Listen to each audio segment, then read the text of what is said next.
and we are consuming these resources in our processes, in our services. In taking resources from the earth, consider a few things. One, the rate at which we are taking it, can the earth regenerate or recreate or refill itself? If the earth cannot regenerate, recreate, or refill itself, it means that we're going to be continuously living a vacuum as we are taking. The implication is that certain future generations will not have access to the same resources and materials that we took out of the earth, because we have consumed them at a rate faster than the earth can replenish. All right? So naturally, the earth is supposed to be able to replenish as we remove. Now, let's look at the other side of it. When we throw things into the earth, what does the earth try to do?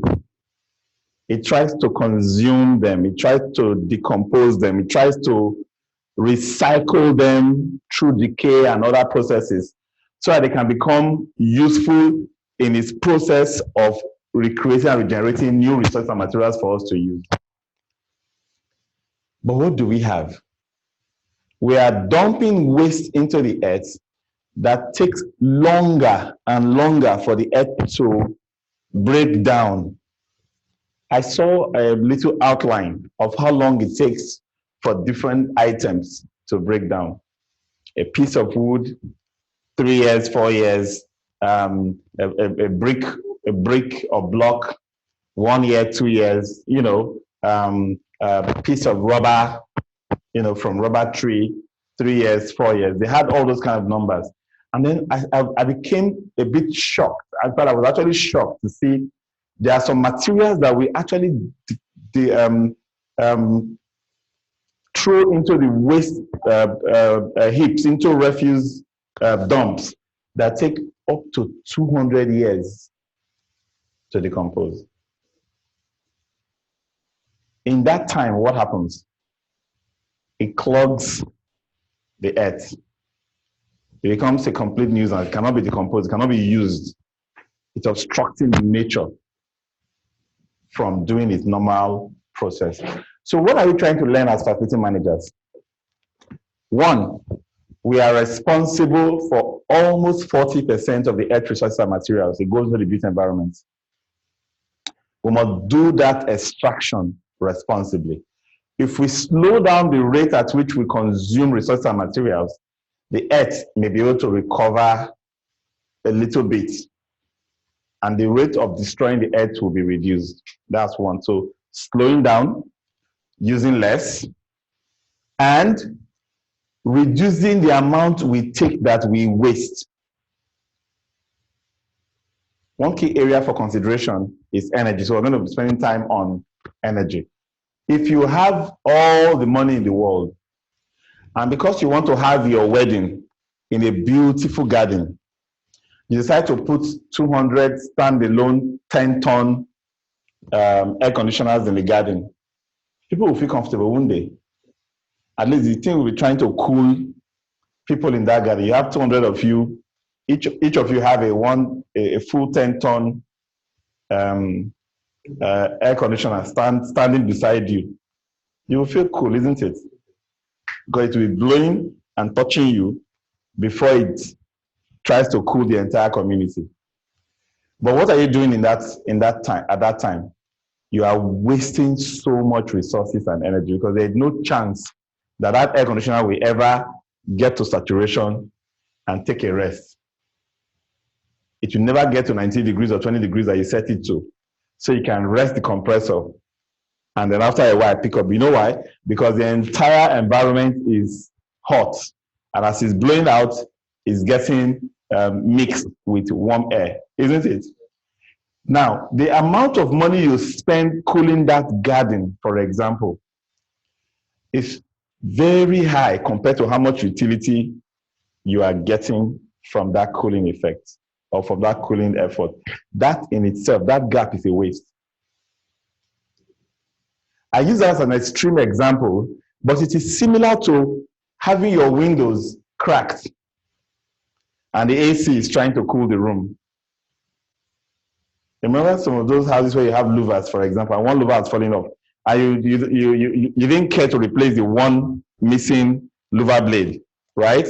But the AC is working in the house. Or the main door is supposed to be this automatic open and close, but it has broken. So because it has broken, you leave it permanently open, while you're blasting your AC. Those are kind of examples of how much waste we as FMs can bring in the system that not only affect the bottom line of the organization we serve, but also has a negative impact on the earth. So use less, use resources responsibly, give waste, put out waste responsibly, and those are some of the key competencies of a facility manager. We talk about sustainability because we also realize that it adds value to the organization. The moment you start thinking sustainability, you start becoming creative, start thinking of innovative ways of doing things to cut out waste and doing things to make your processes more streamlined. And that's where it adds value to you as an individual in the quality of work that you deliver as a facility manager.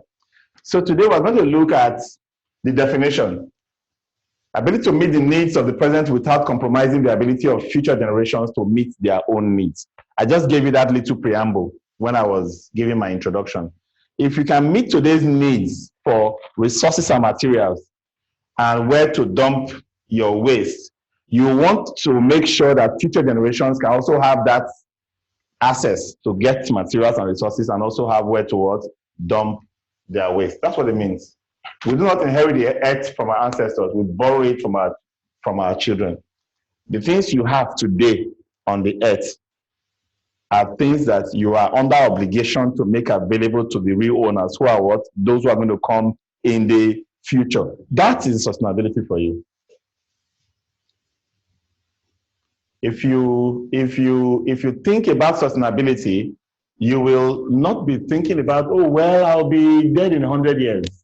So even if they are telling me that the world is going to burn down after 100 years, I won't care. I will just be doing what I'm doing now because I don't really care what happens in 100. That is not a sustainable way of thinking. If you think of the future generations as the owners of the resources we are consuming, you will do things with more sustainable thinking. Okay? So think about economic considerations. Do you waste money? Are the things you invest on profitable for your businesses? Have you ever done things that when you look back at it, you'll be asking yourself, I wish I didn't do this. This was a real waste of money. I didn't negotiate well, or I didn't get the right equipment, or I didn't put the right processes in place. Much of what I was looking for, I didn't achieve because it went down south or went the wrong direction. Think about the impact on the environment. Impact on the environment. Oh, well, you have some refuse. You're supposed to take that refuse and go and properly dispose of it. But on the second thought, just light match stick and then let's burn it, right? You're burning to bring out smoke and soot to your neighbors. And you're also standing the risk of burning the entire landscape of vegetation around that neighborhood. Think about the impact of your decision on the people. How healthy is your environment? If people are not healthy, will they be productive? If they are not healthy, will they be productive? They can't be productive. But the things we do that make people unhealthy are difficult to pin down unless you have a sustainability mindset. I've seen people that will come into a space that is smelling. And what comes to their mind? Air freshener. Isn't it? They will come in there and pump air freshener into that space. If you come into a space that was smelling foul, and then air freshener was now pumped into that space, how many smells are you now having to deal with?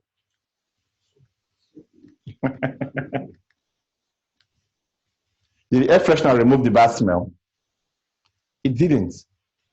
It just mixed with it. Okay?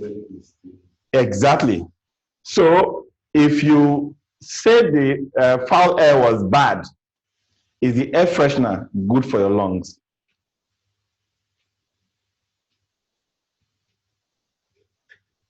Is it? Let's think about it. So make your spaces healthy as part of sustainability consideration. Okay? Okay, to make sure sustainability is effective or to put proper sustainability in place, you need to start thinking and planning with that mindset. And it starts with trying to understand what your people and your organization wants to achieve. Because the more you are focused at what we are trying to achieve as a target or as a goal, the more sustainable you will be. Okay? So we talk about optimizing economic, environmental, and social benefits, called a balancing act of sustainability. That's definition again from the Brundtland Commission. This is the United Nations definition. Development that meets the needs of the present without compromising the ability of future generations to meet their own needs. Sustainability. IFMA has categorized sustainability into 8 major categories. This is how, as facility managers, sustainability now begins to affect us. Okay? This is how it begins to affect us. 8, we have energy, water, materials and resources, workplace management, indoor environment quality, quality of services, waste, and then site impact. And we're going to take them one after the other. I want to show you in a way how they all relate. How they all relate. In facility management, we use certain inputs. We produce certain processes as part of our activities. And when we are done, we leave behind certain outputs. Are we together? By way of input, we're looking at energy, water, materials, and resources, 3 out of the 8 categories. And then by way of processes, we are talking about workplace management, indoor environmental quality, quality of service, and in terms of output, which is what goes back to the environment. You know, I told you, we use up this, we enjoy this, and then we give out this to who?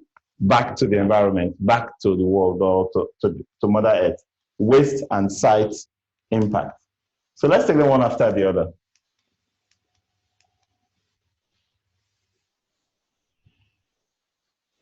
Is there anything that we can do that will not require energy?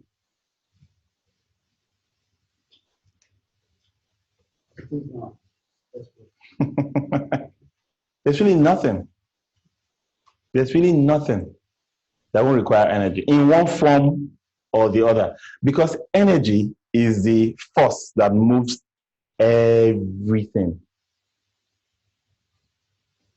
So as facility managers, our use of energy, we can think of every of our activities and say, oh, we need energy. For cooling, we need energy. For transportation, we need energy.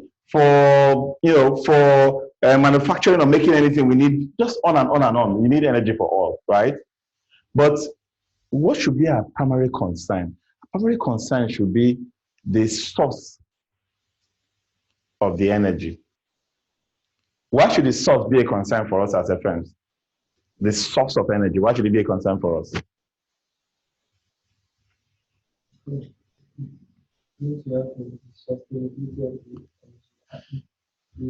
How long we are going to have the power, and how sure are we going to be able to know that this thing is still established? Very good, very good. Every source has different characteristics. Some sources of energy cannot replenish themselves at all or quickly enough. Whereas there are some sources of energy that as you take from it, it's as if it's not touched. Are we together? So the FM's focus on energy is to begin to consider, how do we begin to check the different sources of energy around us so that we can tap into the one that has the least impact on the environment, the least impact. So if we were to look at all the energy sources, common energy sources, most of us depend heavily on diesel, don't we? For those of us who are lucky enough to have power from the public grid, up to what percentage can we enjoy? Can we say we do up to 6% nowadays from the public grid? Yes, some do up to 60%. Some may not do up to that much, right? Now, the percentage that you depend on diesel for is 100% fossil. Fossil fuels are those fuels we get from the earth, coal, crude oil, and those ones that are not easily replenished, right?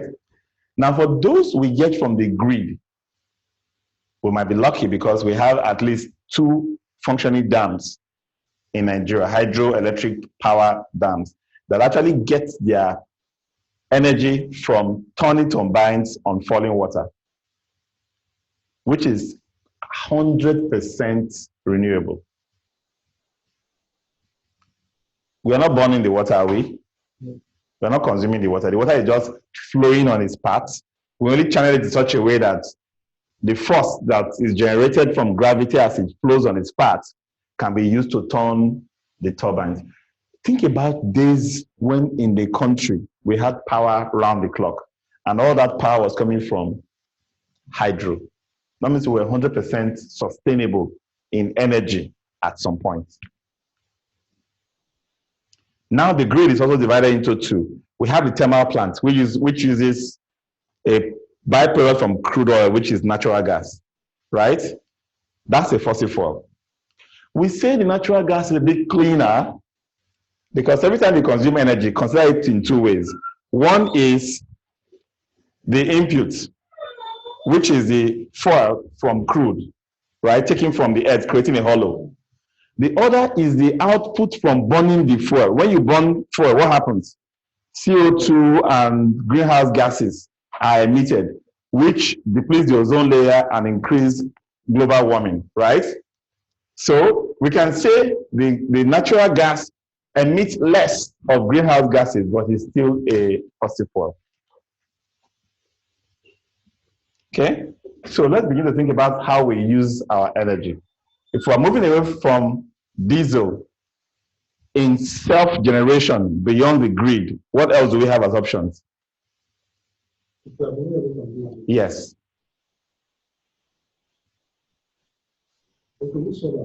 Fantastic. Now, mind you, solar is a very, very excellent renewable source of energy because it comes from the sun, which cannot be depleted. At least that's how much science knows right now. You tap from the sun 100% continuously, it comes back again. Doesn't have depletion factors, all right? So you can just keep tapping that. But we said sustainability was requiring you to operate profitably. So that balancing act now requires you to don't burn all of your resources just for sustainability's sake and become a loss-making business. And that's the main reason why you see we still depend on a little diesel here, a little natural gas there, some mix of solar. You know, you just keep monitoring those different sources so that your overall impacts on the environment can be reduced, balanced against the fact that you want to make profit as a business and you want to have the least impact on people and the environment. Are we together on this? So that wind, exactly. There are wind turbines that you can put up, and then the wind moves, and that wind is always cyclical. It keeps coming back again and again. Of course, until somebody builds a tower beside you. If a high rise comes beside you, another high rise comes on the other side, the wind turbine shuts down. Isn't it? Yeah. So you now have to make an arrangement with the owner of the new high rise and say, you know what, I will not frown at your development if you allow me transfer my turbine to the top of your building. That way I can still get access to the wind. Governments are now beginning to protect this for people across the world. Someone can just wake up and blind the sun from you again. You can protest, and there are laws that protect you. If I was in a building and I was having sun and wind and I was having a good time and being sustainable, and someone comes and builds a massive tower all around me or several towers around me, I have the right to say I don't want this, and there are laws that protect you so that you can still have access to your natural resources. Well, none of us need to raise to that height. I may not have the foundation to carry more floors, but at least I can afford. They can afford to take my mast, my photovoltaic cells, and take it up their tower. Just put it back to see the sun, or put the windmill up on their own towers to get access to the wind. So, for some of this, so I have a piece of land, and I want to like have to build. Yes. So because somebody decided he has a bungalow, so I don't have the right to like build kind of house that I feel I like because I might be like looking at it that this guy might not be protected because my building. Oh yes, yes. You have to be considerate. Now that's why the government even does some things. The government does some things. If you go to the planning authorities, you will find there's a term for it. How high you can go in certain neighborhoods. Every neighborhood has how high you can. There are some neighborhoods you are not allowed to build a bungalow on. You don't have the choice. Say, oh, well, I'm in the Atlantic, or I'm in via certain streets, commercial places. Say, okay, my plots, I want you to build a small 3-bedroom bungalow. They will not allow you. Sorry, it's your land, we know. But the kind of buildings that can be built here cannot be less than 10 floors. So if that person doesn't have the... No, but that's the ordinance. That's what the law does. Because what do we need laws for? Laws actually provide equity so that our relationship to each other can be defined, protected by law. I can just go ahead, build my small bungalow and start making trouble with every of the high-rise around there and say you can't build, thereby destroying the business ecosystem that the government is trying to develop for the central business district, for example. So there's protection. So if you have a certain 2 stories or 1 story, and the next man decides to build a bungalow on that place, if the law allows it, that means the provision is already there. It can be accommodated, especially with the amount of setbacks that each person must have. There will be calculations to show that yes, this is possible. Otherwise, no, sorry. And this applies to every city across the world. In Lagos right now, you'll be shocked to know there are layouts for every area. Every area. You can't just go and buy land and say, finally, I bought my Lagos land. Time to build. No, they do. You can build illegally. You can build illegally, but the day the law comes for you. This Mara was they say after their fence, then you think close to the 28 hours.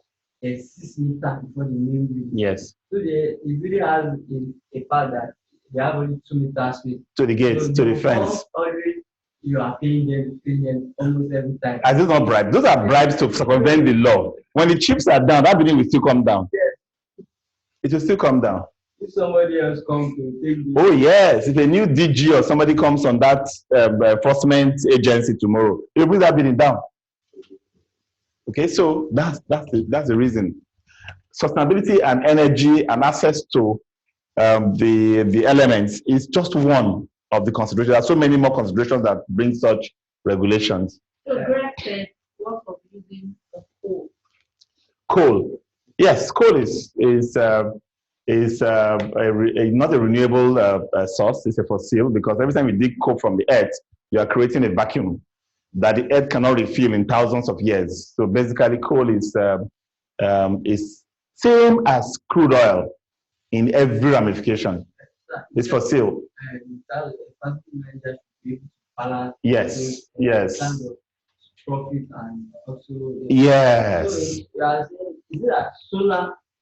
It's expensive. It's expensive in maintenance or? Okay, now this is where solar comes. Solar cells used to be very expensive, but the prices have been dropping. right? People cannot have solar panels cover their entire roof and they harness as much energy as possible.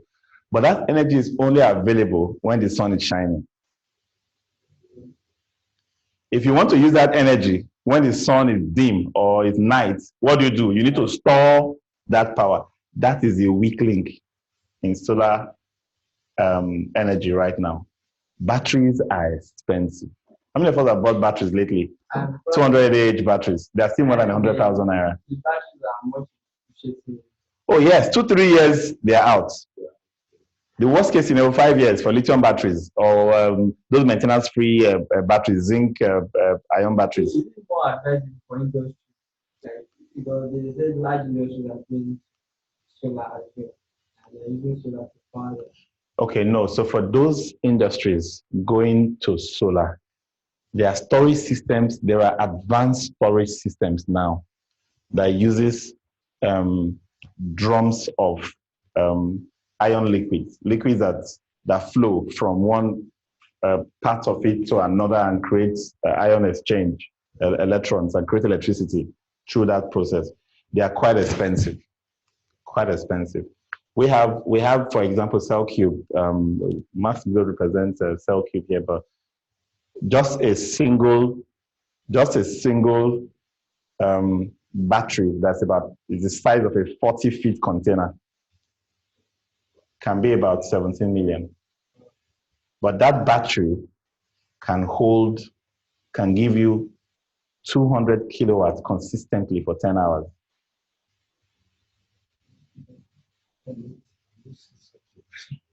Yes, one battery that can power 5 of these buildings that we are in. Your land mass for this thing should be.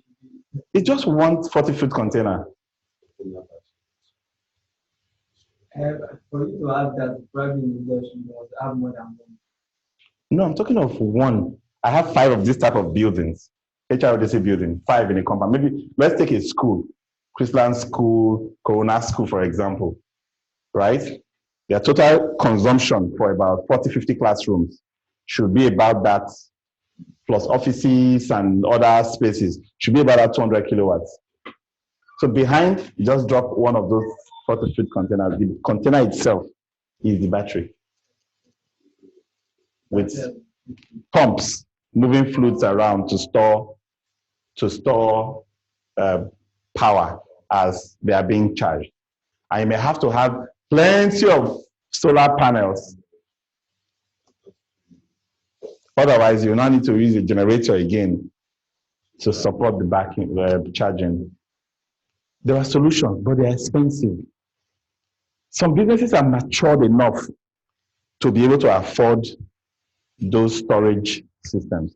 But for some, they just operate only the daytime. Sure, it's daytime that sun shines, no wahala. Put the panels there and get power during the day. When the sun goes, we shut down till tomorrow again when the sun comes. After the sun will come up every day. And on rainy days, when the sun is dim for most of the day, we won't have enough power to run all our system. But the good thing about such days again is that it's colder, so we may not need air conditioning. So energy requirement may also drop. So those are the kind of things that FMs should be coming up with. If you're managing a school, for example, okay, you could look for smaller air conditioners, modular air conditioners that are energy efficient, that very little current, the compressor can work, isn't it? You set that as your procurement requirement, just to reduce the amount of energy you need per unit of comfort you are trying to give your people. You see, water, for us, we are a bit nonchalant about water because we feel water is free. The amount of water available in Africa is like the most watered continent in the world. Enough streams, fresh rainforests, and all of that. But the water in Africa is reducing very fast. You see, people in South Africa, up until 2018, did not realize they were getting to what they got into. Some cities in South Africa they had to make laws to prevent you from filling your pool. In fact, people will on a riot come and break your gate down if they see water inside swimming pool when people are not seeing water to drink? So if you have too much money, fill your pool. Let's see how you will survive it. Because guys are taking jerry cans to go and get water for their whole family. And the law will say, this is the water you can buy, but you cannot buy more than 50 liters for your family per day. And you can't buy tomorrow's own. Tomorrow you come back again and buy 50 liters so that everyone else can get a little water to use.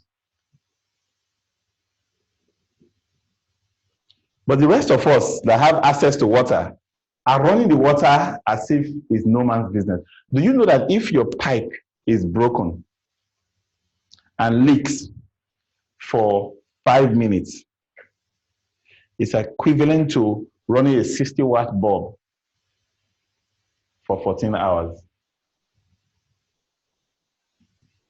What size of pipe? Any pipe? Your normal supply pipe, 1.5 inches supply pipes. And probably there's a meter that The volume of water that would have been lost in 5 minutes of a broken 1.5 inch pipe is equivalent to putting on a bulb for 14 hours. The research has been done.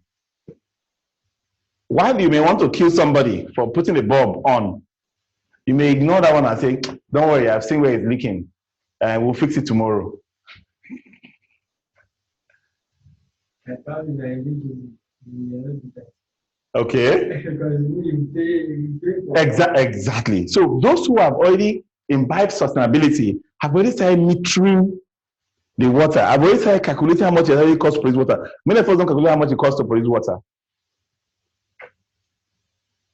Even if you meter the pump that's going to pump the borehole out, and then the pump that's going to move it into the tank, and then it's going to maybe a booster pump that distributes it to all the taps. Even if you meter them to get the kilowatt hours consumed, many of us still don't translate that to how much per liter of production of water. Because you meet the borehole has already been drilled, so it looks like the water is on the ground. So therefore, do you actually know that you are supposed to pay royalties to the government for the borehole you drill? Yes. We agree. We agree. The government produces water, which they should sell to you. They are not doing that. Now, To to create your own.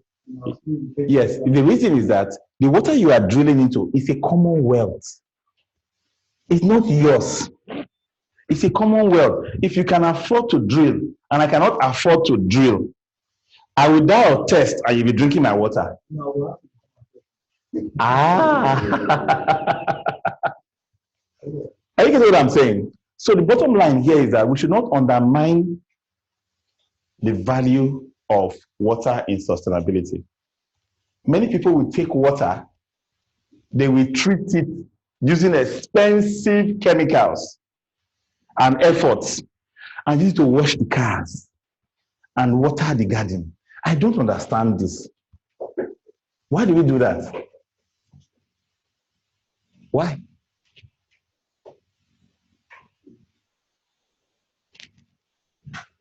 It doesn't add up. It's just nonchalance. It's just lack of sustainability thinking. Because all of that effort you have used to treat the water before you flush it into your poo-poo, for me, is what? Waste. It's waste. Many people will take that water from their septic tank and then they will pipe it straight into the drainage using a pump. From septic tank. Yes, yes. They'll take that top that is usually light in the night. Oh, it happens in the day. It's against the law. It's against the law. Materials and resources. The built environment and all the materials we use within it. The reason we need to watch for materials and resources are many. For example, every time you over order or over acquire materials, what happens? They'll go into waste, isn't it? Have you bought some things? Maybe you buy a shirt or a pair of shoes, and it comes in the packaging is to impress. You open and open and open and open, and you pick the thing you need out of it. What happens to all the rest? I'm really keep it at home. If you have space to keep it. Those of us who like to use those boxes to decorate our home, so that there was a time I bought this type of, you can keep it until your house turns to junkyard. So why not, when you are doing bulk purchases, for example, order and say, you know what, don't bring packaging to us. Use packaging to package for other people. Bring our own in lighter packages or easy handles. Those are considerations you can have for materials and use. And then what about workplace management? Work processes that have environmental impact. All supervisors from across the country must be coming to Lagos for weekly operations meeting. Are there better ways to hold those meetings nowadays? Exactly. Zoom, small money. Everybody will log into the meeting. We all laugh with each other. We all talk and exchange comments as if we are face to face with each other.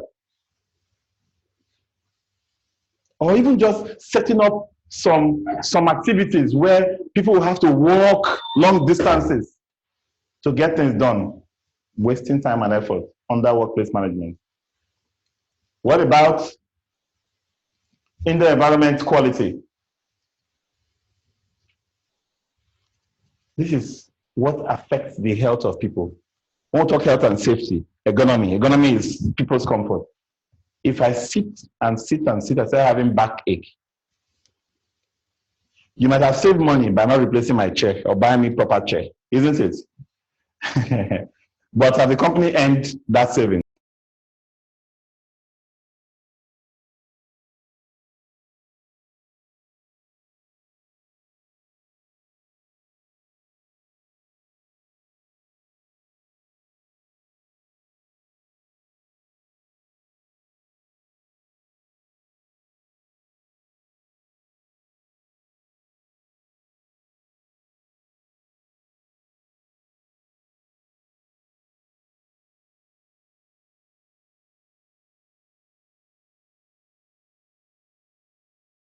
Can be packaged for dog food or used as manure to fertilize our plants and stuff. So think about those.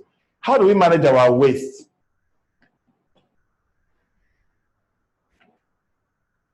You know, waste generation, the volume of waste you generate is not an indication of how rich you are.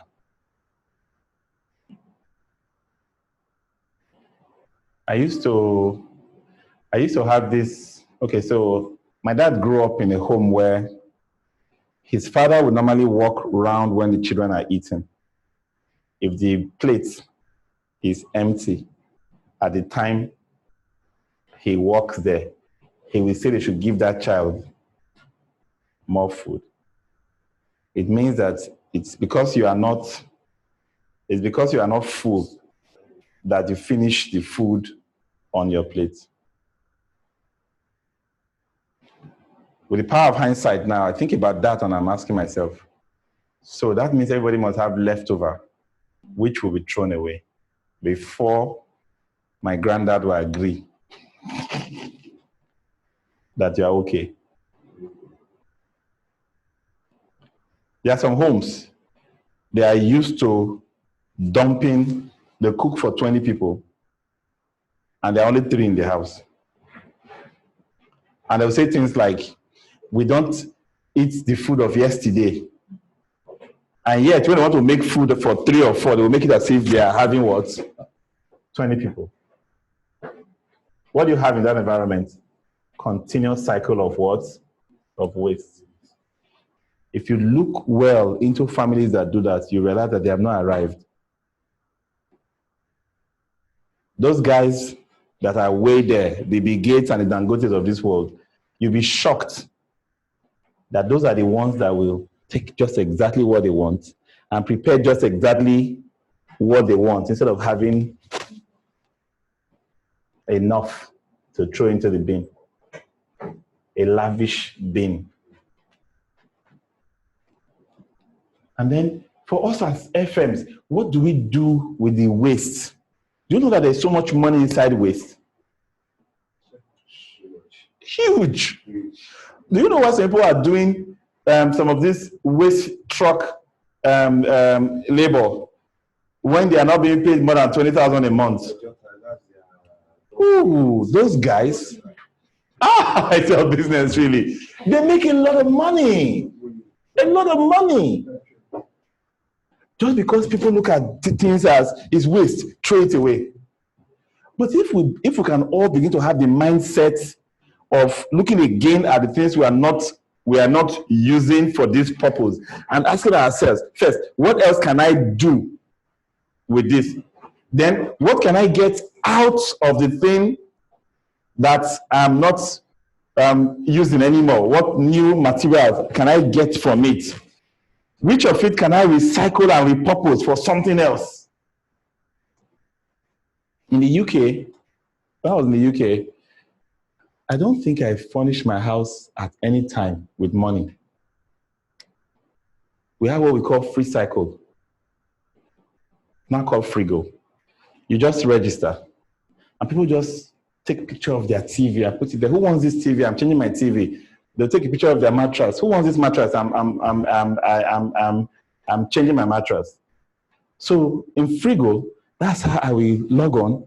Anything as I'm taking a better one, I'm also taking a picture of the one I have and posting it there again. I say, who wants this mattress? I've gotten a better one. Is it free? It's free. It's free. Just come to my house and say, oh, you're a Frigo member. Is it the mattress you came for? Yes. Oh, yeah. No, it's free. It's a free service. It's a free service. So I got free TV. You can get blenders. You can get mattresses. You can get full sofas, furniture, all functioning.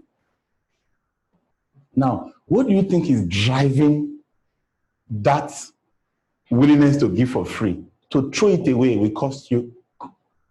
That's the question I want to ask.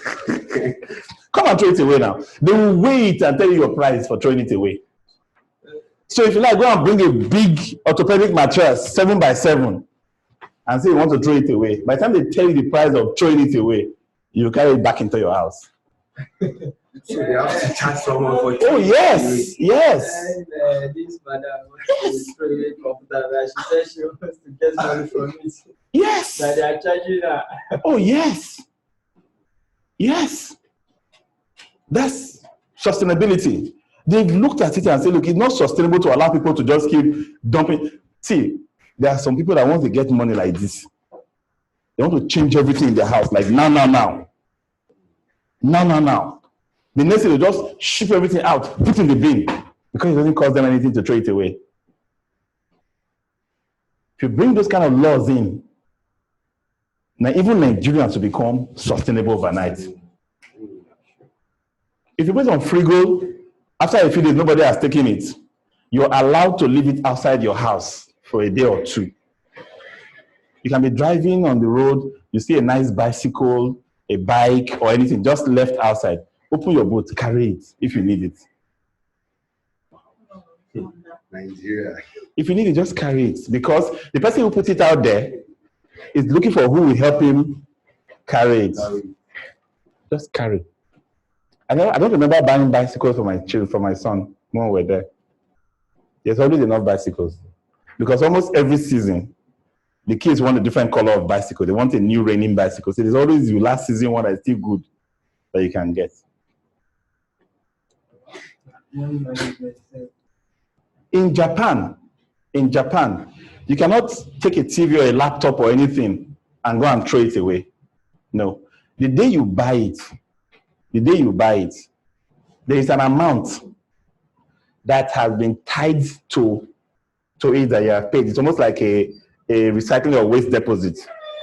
When you bring it back for that you don't want it again, you must take it to a particular place where experts are going to be dismantling it, remove all the useful parts from it. So maybe the screen is still. Exactly. They take the screen, the panel. they remove everything one by one. They can take the laser of the CD-ROM, they'll bring everything out one by one and package them for different manufacturing again. And you have paid for that process. In Germany, something very interesting, if you buy a bottle of Coke, if the Coke is 100 naira, there's a 20 naira that you have paid. So you pay 120. When you finish drinking the Coke, there are vending machines that you go and drop the Coke bottle into, and 20 naira will come out for you. Will you throw that in the bin? Yes. You see that money is your money. The guy who sold the Coke to you has told you that his Coke is 100 naira, but this 20 naira is if you return that plastic bottle, you will get your 20 naira. So if you like, go and throw it away. Someone else who picks it and goes to put in that vending machine will get the 20 naira for himself. Like Coca-Cola bottle and the plastic. All plastic bottles or cans. Or takeaways and stuff like that. Those plastic, all these people, they are still picking it up. That's what we're saying. Yeah. They are, but it's no longer being structured. It's not structured in such a way that everybody are involved. Think about how many people are involved in recycling right now. They are less than 0.5% of the population. But if you bring these things I'm talking about in, what will happen? More than half of the population will be involved in recycling. Guy, I will drink and keep my bottle. Nobody take it from me on the road. I have somebody, shopper is doing that. It doesn't touch the salary at all. But it is the one in charge of the waste. Mm-hmm. So what it does is, every waste in the mall, it goes to the mall, picks them, or sometimes the cleaners in the mall. Bring them for him. There's a particular place in the ground floor. Yes.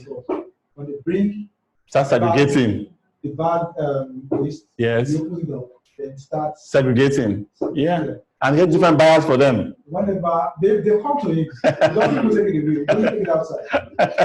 When these guys come, those guys operating the compactor, yes. So he knows, I think he weighs them. Yes. Cartons separate. Yes. Bottles. Yes. Bottles separate. It weighs them. Know how many kilos? Everyone. It doesn't talk to I was still within this morning.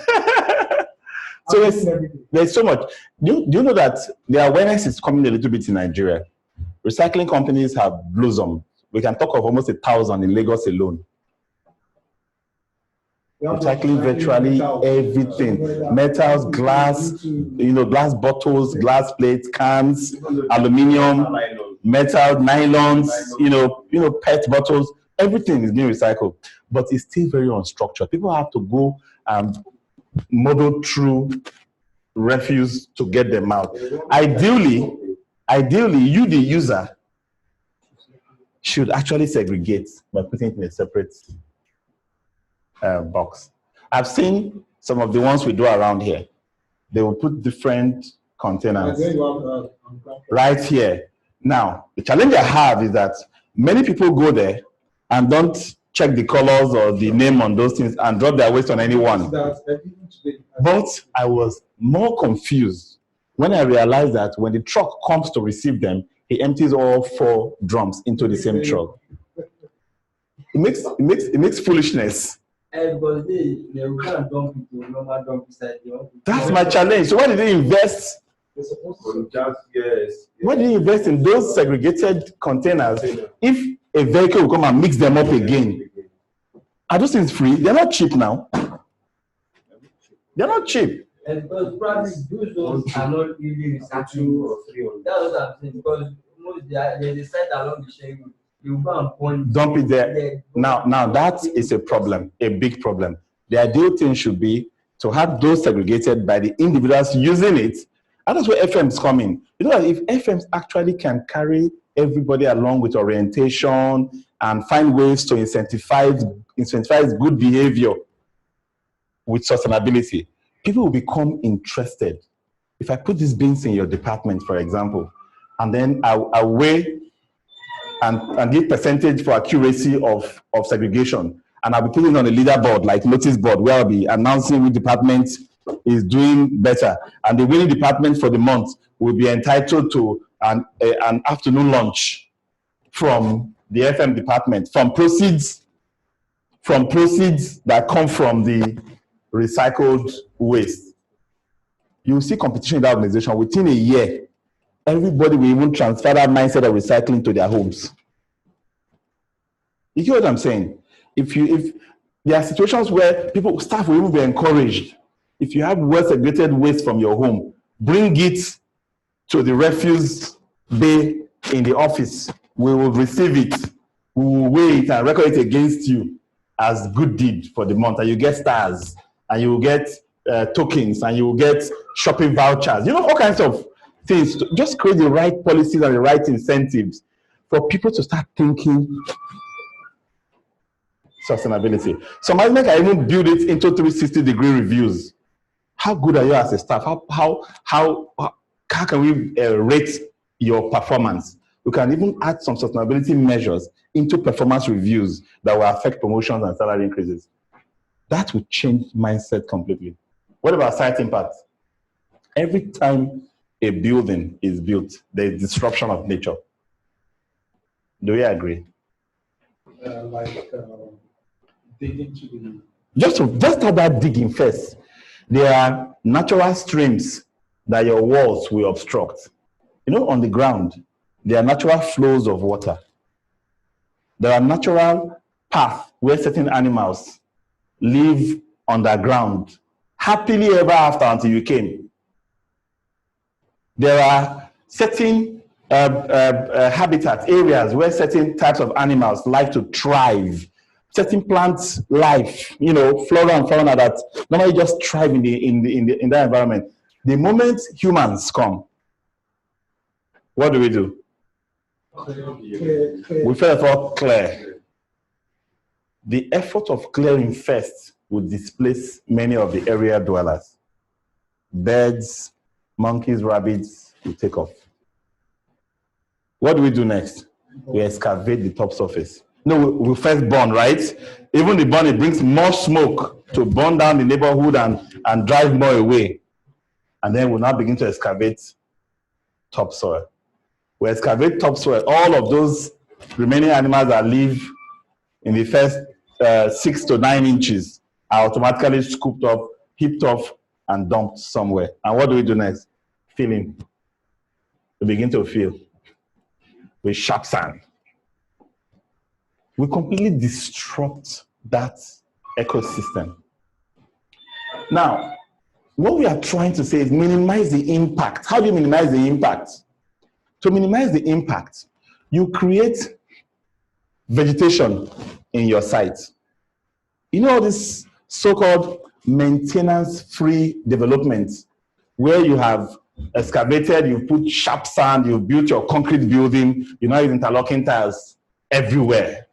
No grass to cut, no pond to clear, nothing. You say, yeah, this is tight. Say, there are no vegetation. Don't worry, I'll bring some potted plants here and there. It doesn't compensate. It doesn't compensate. It's not the same thing. You've created what we call a heat island. You know how a heat island works? You know when the sun is very hot in the day, it hits the ground. If that ground is grass or water, it absorbs it, right? When it absorbs it, in the evening, you still get cool breeze in that environment. If that ground is concrete or stone, when you finish absorbing it, do you know what happens at night? It emits it slowly. It's a torture. That's why we have hot temperature in the evening. What do you think is happening to your air conditioning at that time? It's working extra hard to try to cool. You will not get to your 20 degrees easily. You then open your windows. Because if you open your windows, the kind of air that's going to be oozing into your apartment is that very hot. And that's what we create. So at that point, we have disrupted nature, driven away all our natural neighbors, and then we have also disrupted our own life, created discomfort and thermal. You know, thermal discomfort is a big problem for us. And then we put lights everywhere. When you put all those big security lights that are so, if it's a fortress and you want maximum security, you put all this kind of 500 watts light, 20 or 50 around the building. Some of them are even pointing up to a certain signage or to some things. They obstruct natural light beyond the animals and birds that don't even live in your sight, that you have driven away already. You confuse the birds to not know what the difference between day and night is. Many people don't consider that. When you have too much light everywhere in the city at night, it just changes the natural cycle of things for nature around there. So think about site impact as well. Yeah. And that's the water being used for waste. Yeah. So if like for toilets, to understand, you don't treat it and you want to use it flushing, that sometimes you emit some particles that will make Scales and stuff. make it more dead. So what do? When water comes out raw, most of your irrigation can be done with raw water, isn't it? One part go for that purpose. The other part is aerated and sedimented to remove iron and some heavy metals. Most of your toilets can use this quality of water that has just been aerated and sedimented, isn't it? Yeah. It goes to filtration. When it's filtered, you've not added chemical yet, so you can use this one now for washing clothes, cars, whatever you want to wash, because the water is not clean, isn't it? Then you now treat it for potable drinking and cooking by adding some pH balancing and organic treatments. So the quantity of water that will actually pass through that final treatment is small. How much of it do you need? Many of us don't even know how much water we need for the various purposes we need water for. We just know that total consumption is 20,000 liters a day. We just keep using 20,000 liters a day and passing all 20,000 liters through the treatment. But even of the 20,000 liters, you've realized that because you have a massive garden, more than 80% of the water actually goes for garden irrigation. Why do you have to pass all of them through 5-stage treatment? You just know that out of the entire 20,000 liters, only 4,000 liters needs to go through that stage. And you have its own receptacle to receive it and pass it through the normal places. It's even worse in most organizations. They'll finish treating all that water and they'll be buying bottled water. Yeah, even with some mouth. Because probably they don't trust what they are doing. I don't get it. How do you trust what you don't see? Do you know what those bottling companies put in their sachets and in their bottles that you're drinking? How do we know what we are getting in those bottles? And probably the new government is regulating. We hope. Probably government is your money. That's what I'm saying now. Isn't that hope? It's hope, isn't it? Let's not go there. There's this part inside like they probably they buy water. Yes. They try treating the water, before. And I think what you have just said, that if they have used probably treat some little part and they use for waste only, then what they will buy for just cooking and some other little portable things would have been better. But all they do is buy the water, both for waste and everything. Oh, they just buy, or they don't produce any water at all again. They just buy for use. Yeah, sometimes you have dissolved solids and metals excessive in your water that is too expensive to even treat. So you just go for where, you have done your course. This is where FM comes in. FM should be as an analytical job. Somebody will say, oh, don't worry, let's drill a very deep borehole. Let's go and get an oil rig. When we get down to 500 feet, we'll get clean water. How much? 400 million. Will you spend it? Because if you compare buying water with tankers at 200,000 naira a month, how many years will you consume 400 million? You know what I'm saying? So as an FM, you need to think. You can't just say, oh, we must get our own water. No. No, there must be a solution. So they've done the analysis and decided that, you know what, let's be getting clean water from somewhere, and then the one who wants to drink will pass it through a small quantity of that water through a treatment for drinking. I don't buy drinking water in my house. I have never liked it. I've never done it. There's always something treating the water I drink at home. Then I can use my own eyes to see what I'm actually drinking. Exactly. I'm seeing what my raw water is. I know what the analysis of that water. I know what my clean water is. I know the process I've passed through, and I drink it with confidence. Instead of just spending money and buying something you don't have a clue. People are even pirating. They finish pirating wine and stouts and beers. They're not pirating drinking water. Because even when you trust some brand names, you will have cloned them. So why do you do that to yourself? So we're going to look at the triple bottom line. Businesses typically would do a consideration of, if we are successful, it means we are making money. Isn't it? If we're successful, it means we are making money. But this has long since changed. With sustainability, we are no longer looking at profits as a single point of measurement for business success. We now have to consider the planet, which is the environmental success, and people, which is what? The social success. So the triple bottom line for any business today is social, economic, and what? Environment. And then the intersection between social and economic is the one we call the equitable intersection. Economic and environment is what? Viable. And then social and environment is what? Bearable. There are some questions you need to ask yourself when you are having these considerations. Do the social benefits outweigh the cost of the initiative? If I'm trying to save money and I'm changing LEDs, changing lights to LEDs, but all of a sudden, it now looks as if people are no longer able to see well. I've saved money on my lights, but people's eyes are now going bad. Are we together? What question am I asking? If I ask the question, is this change equitable? I will consider the impact of my economic change on what? The people. Oh, let's reduce our footprint. Our office is too big. We'll cut our office by half and then pack everybody together knee to knee.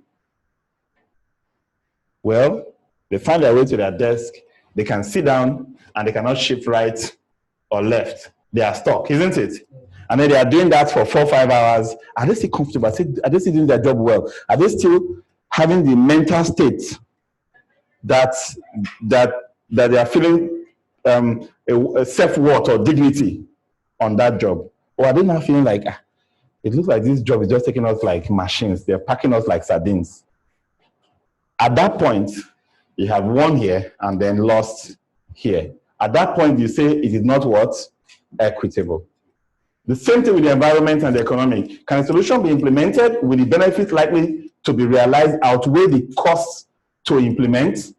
Viable simply means that if I want to focus on environmental sustainability, will this still make commercial sense?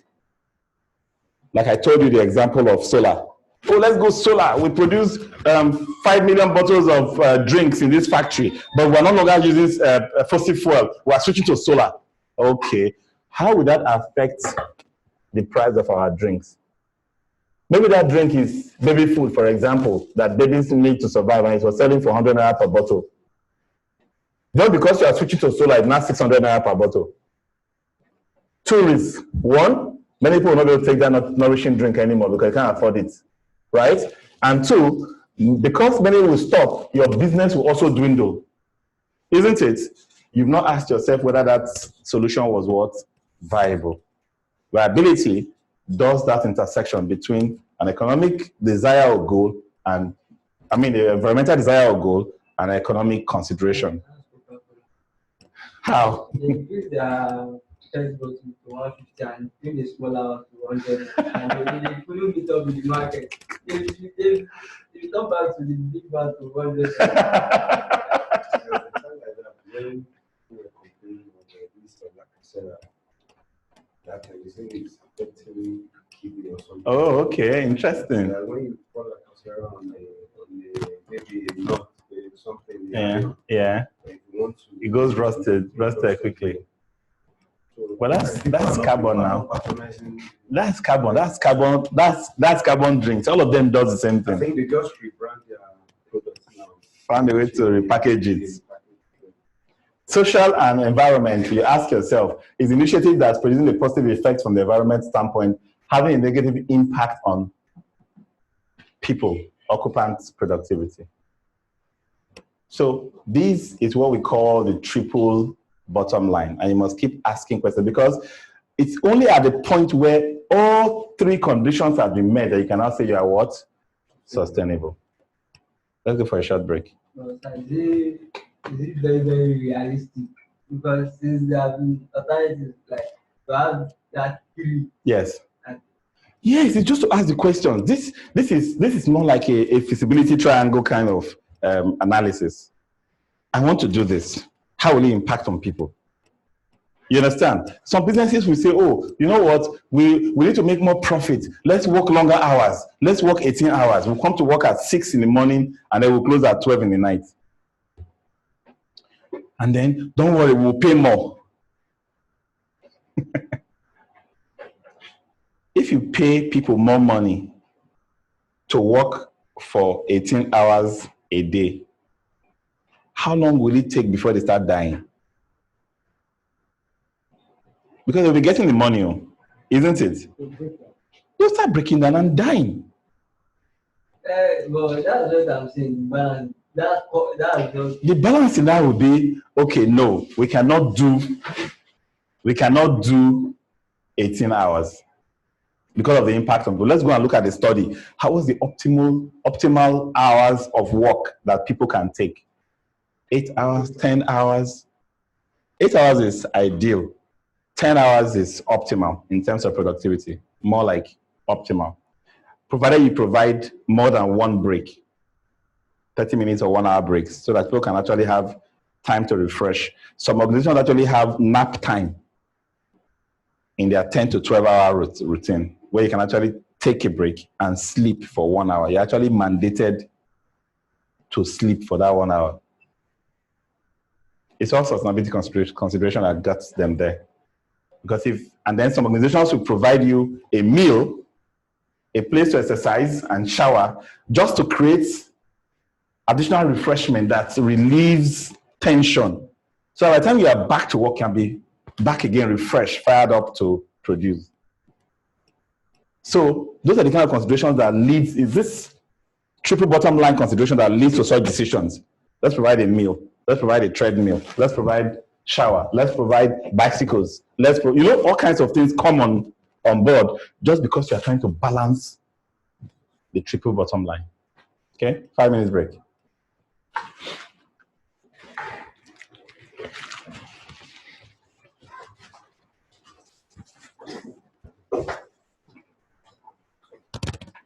Just put them off. Okay.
Too much.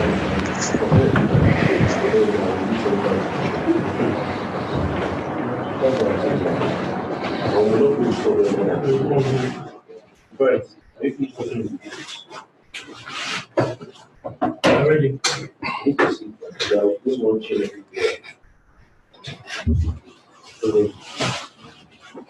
I thought it's after the class, it's very bad.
I spoke to Akime. Yeah. How to do that their own calibration without the water? How did it? Say they will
Are these on?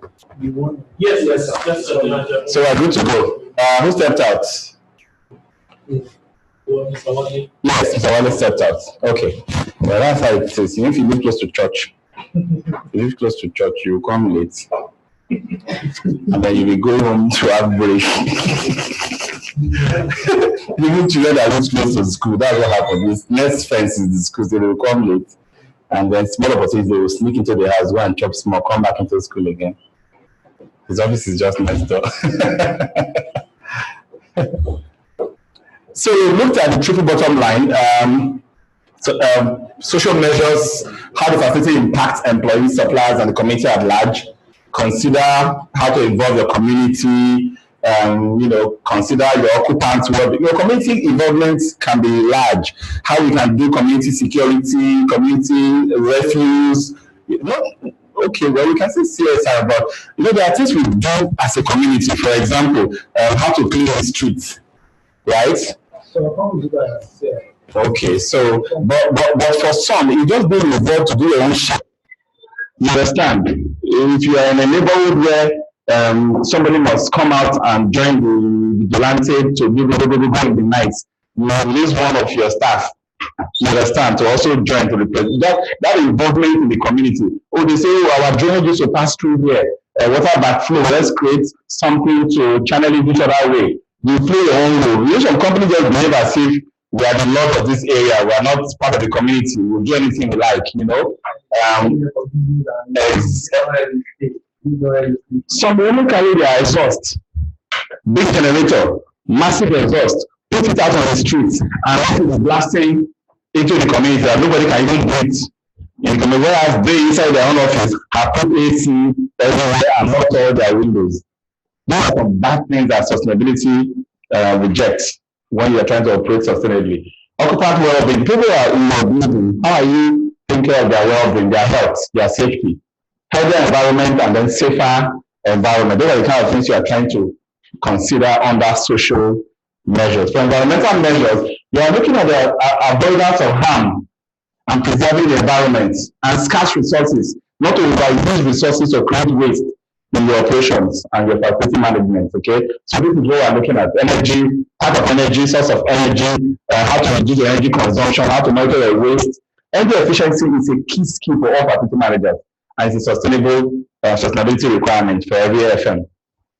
Reduce waste, recycle and reuse, decrease the organization's carbon footprint. This affects all of your logistics and all of your supply base.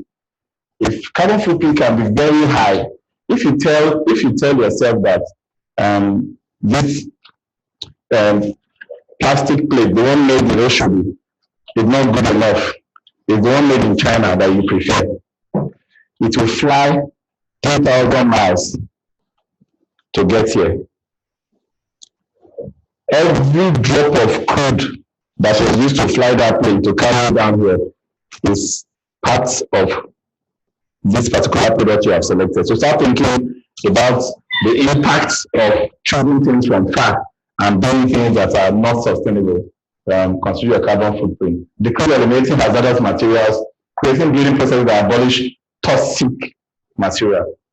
As much as possible, I tell FMs, as much as possible, reduce chemicals, exposure to chemicals. Because there is hardly any chemical that is good to be inhaled, to be absorbed into the body, hardly.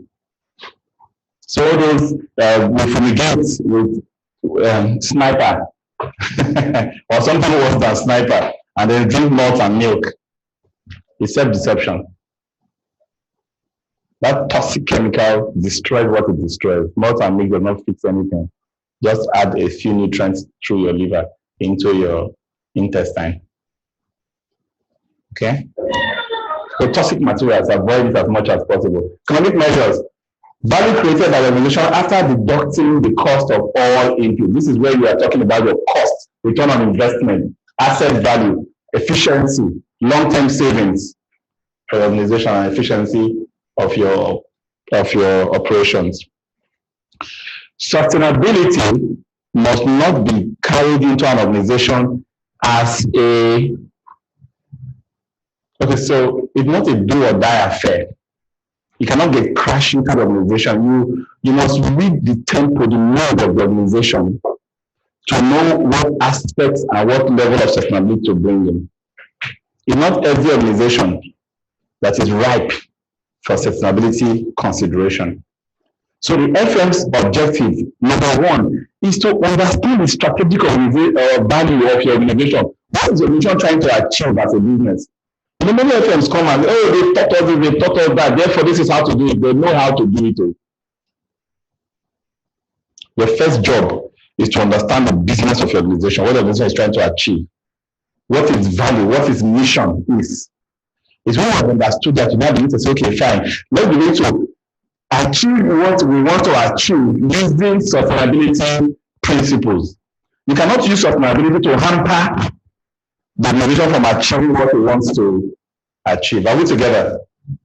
So you must understand first, okay? And then begin to have consideration, okay, how much of the organization's leadership, top management, how many of them at the top can you get to listen to things that has to do with sustainability? Some of us are already lucky. We're in organizations where people at the top are already the one criticizing us for wasting, for having too much materials, for having too many workers. You know what I'm saying? So we already get a sense that the organization is already tending towards sustainability principles, because in the first place, it makes common sense. Because it adds to the bottom line. Sustainability actually improves profitability by every standard. So that is the starting point. So you don't begin to say, oh, well, this is how we do sustainability, therefore, blah, blah, blah. No. You don't cause turmoil with it. Okay? So start by deciding what metrics. What are metrics? You start by understanding your baselines. How much refuse do you actually generate? What type of refuse are they? How much lights do you consume? Electricity, for example. What are you doing with the lights? Electricity. How much waste? In what categories? How much water do you consume? If you don't already, you know those 8 sustainability elements we discussed before, you must already be able to establish what your baseline is as a business. Some people tell you, let's go and invest in recycling bins, because that's the next thing for sustainability. You have to find out that in a whole month, the total refuse that you want to use, 2 refuse bins together is less than 1 ton.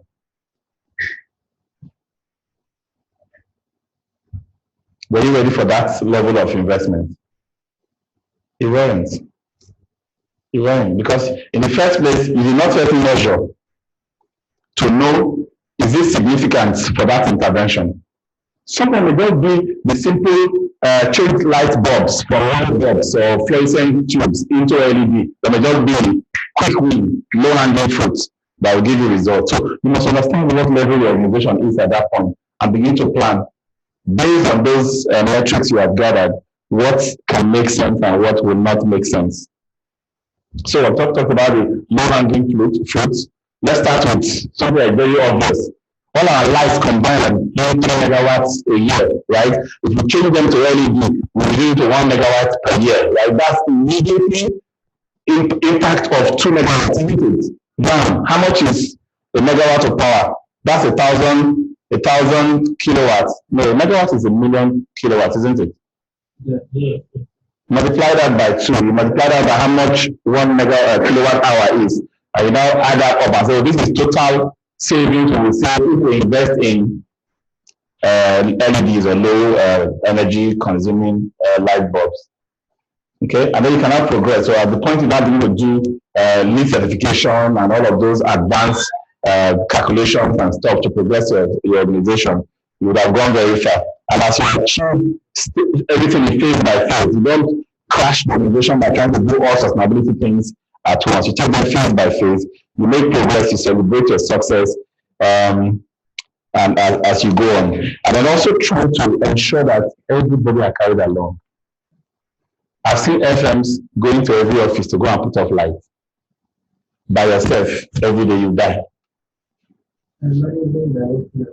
Indeed. Don't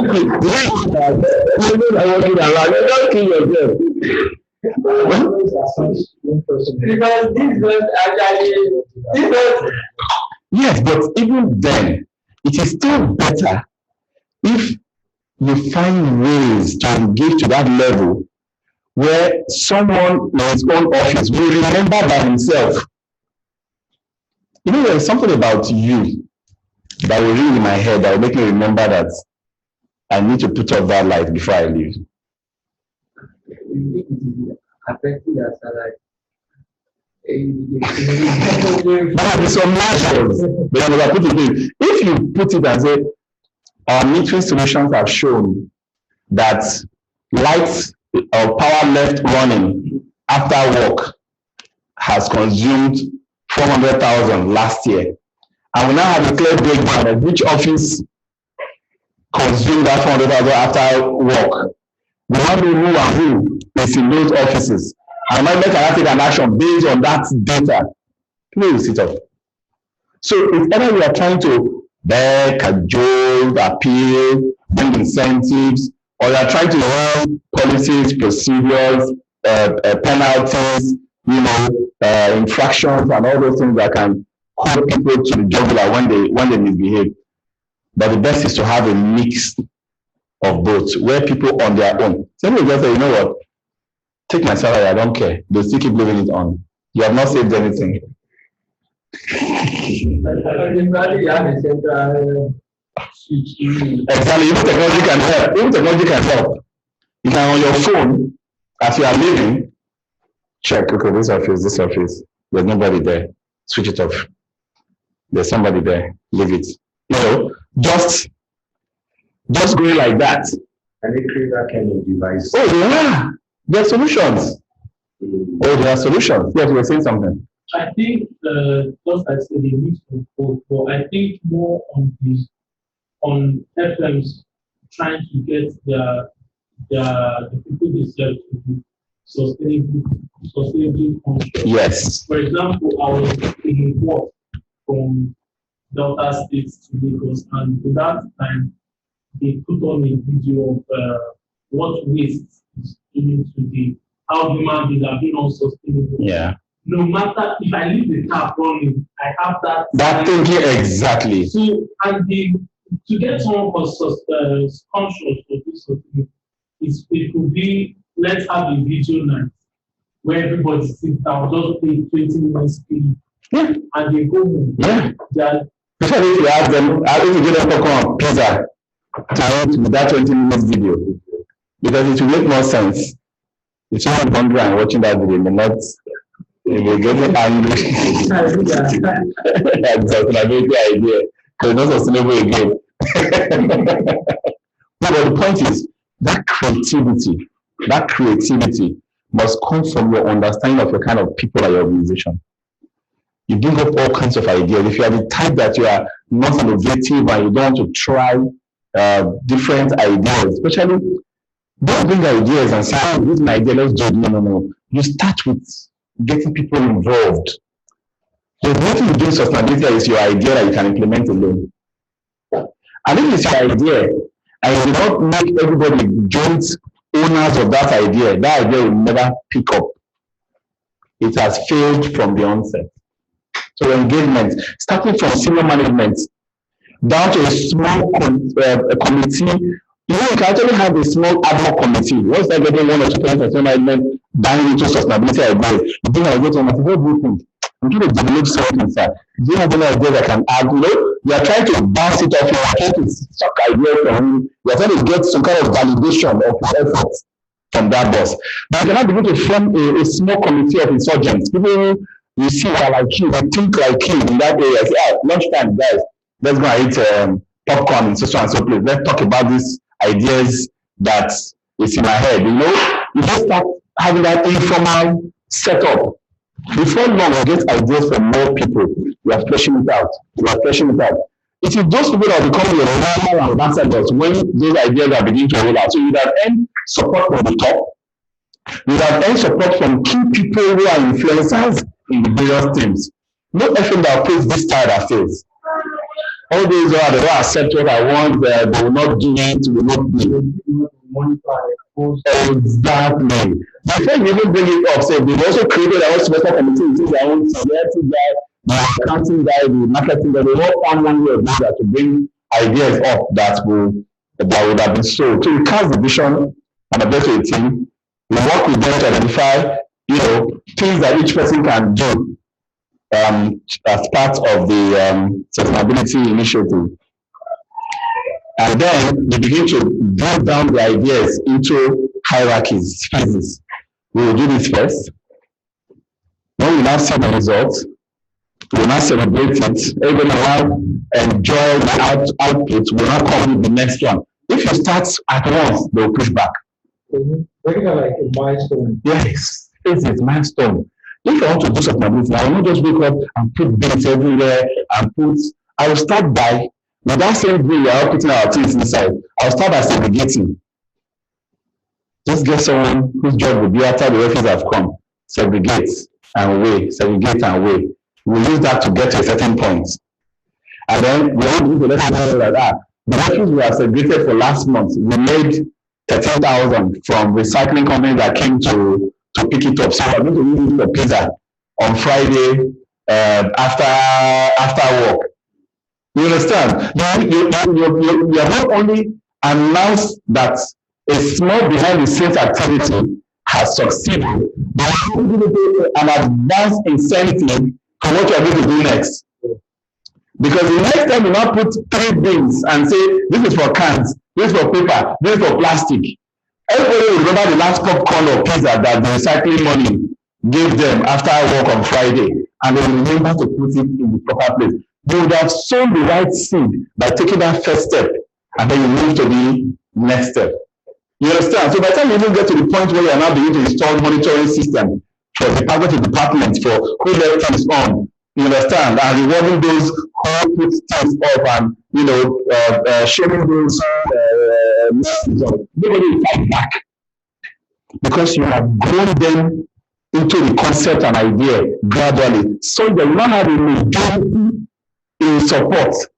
The minority will be too shy to run through a negative comment against the concept that is now becoming generally accepted. Okay?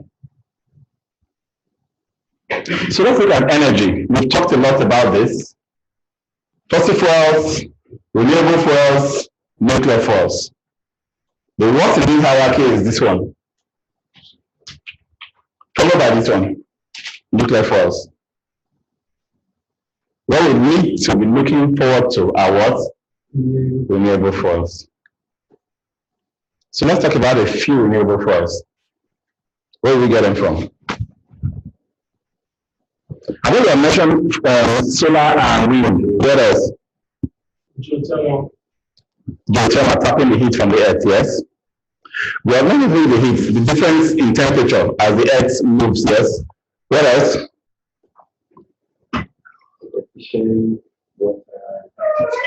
We have hydro. We talked about hydro before. There is also the ocean winds.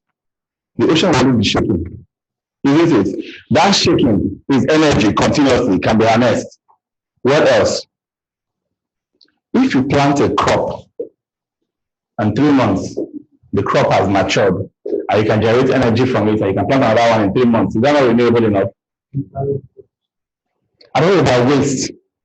When you put your waste to compost, and as it's composting, it's producing some nitrogenous gas, you can trap that gas and use it.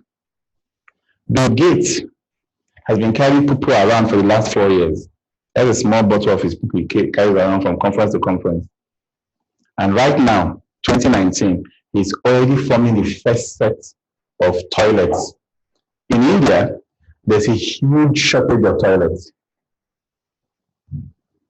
So what is he doing now? This is the new oil I'm talking to you about. He puts free toilets in communities where there are no toilets. For every free toilet, there's a gas plant. So as they are putting inside the toilet for free, cylinders are being loaded with gas that people can use to cook. Because I've seen some pictures of people, some people are doing instead of the normal sewage that Composting it, yes. And then they have a small vertical garden on one side of or two sides of that same toilet where the compost that comes out after you have removed the gas is used to manure vegetables that is being harvested round the clock. That's where the world is going. That is even more cheaper than using the normal gas separating from the natural. They actually went for the worst form of waste.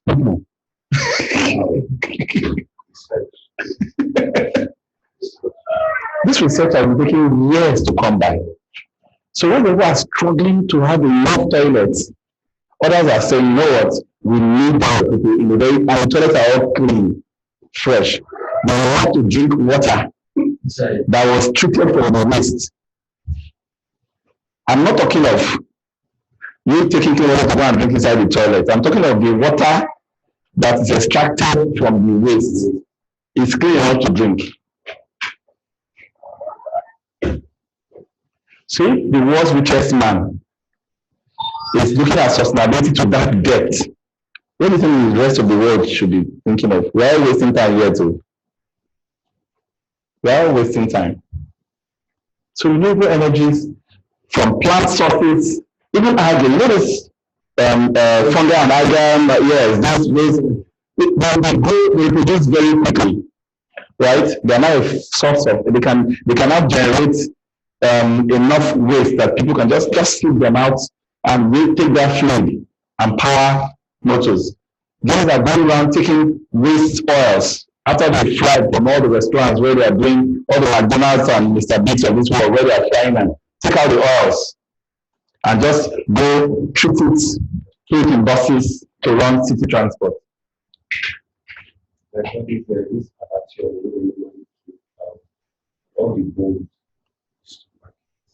Okay.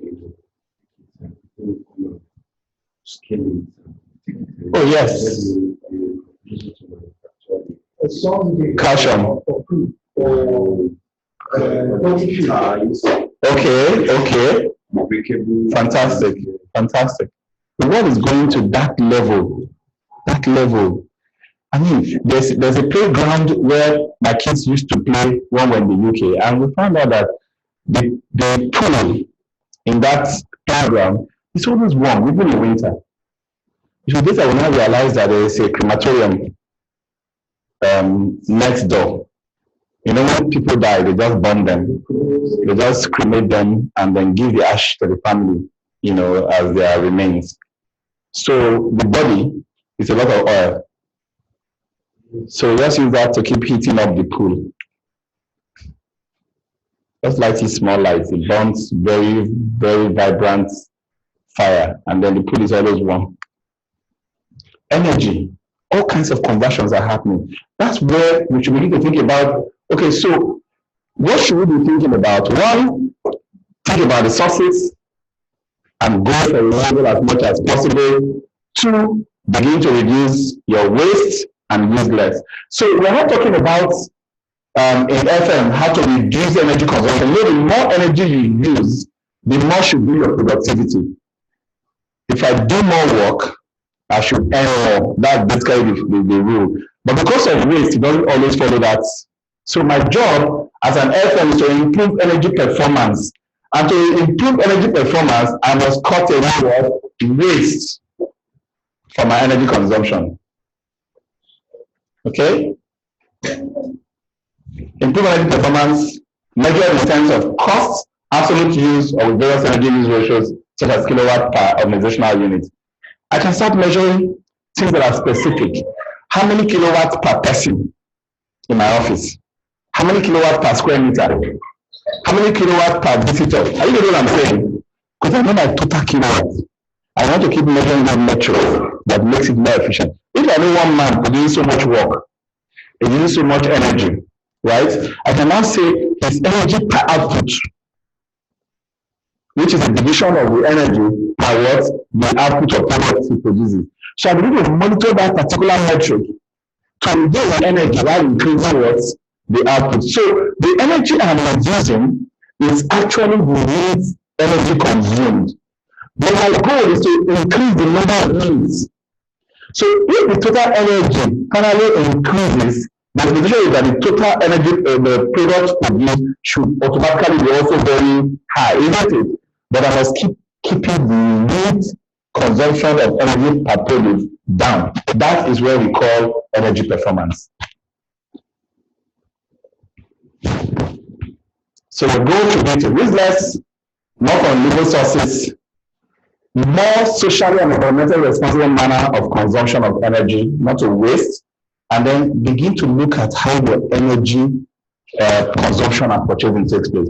Many don't know the principle by which the utilities company is billing you for energy. You just see your bill and you go and pay. I've contested my bill once, so in my house, sir.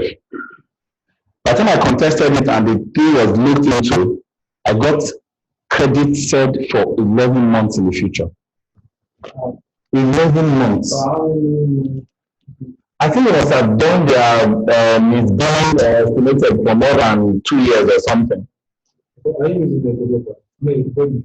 No, but then it was not a people, they were reading the meter.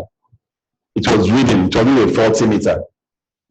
You understand? But when you go into prepared, you now should have that feeling of full confidence that it is now controlled, but you need to also be careful. You must have another means of metering to show if the thing says, oh, you bought 4,000 kilowatt hours, right? And then you measured it. And then you didn't have another way of metering to measure. And you finish it overnight. You will think you consumed it. It is possible there are some things that left it out. Faulty equipment, cabling, earthing, all kinds of means of wastage can happen. But if you don't know, you don't know. It's finished, it is what? Finished. So that's what we're talking about. Your billing systems will manage their core functions so that the core billing system will be effective.